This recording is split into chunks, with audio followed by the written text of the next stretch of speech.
ఎక్కడ చూసిన వర్షాలు ఎక్కువ ఉంది, జలుబులు దగ్గర ఉంది. దానికి ఒక వేడి చూపిస్తాను. మనకు కావాల్సినది ఏమైతే తులసాకులు తుంచిన అల్లము.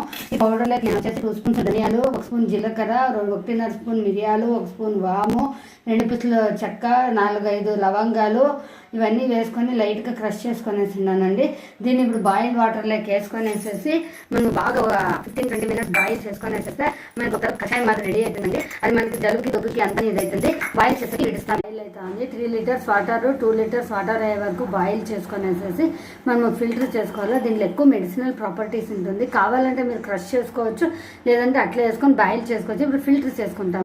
బాగా ఫిల్టర్ చేసుకునేసేసింది. అది మన కషాయం రెడీగా అయింది. జలుబు దగ్గు ఏమన్నా ఉంది మనకు బాగా ఇదవుతుంది.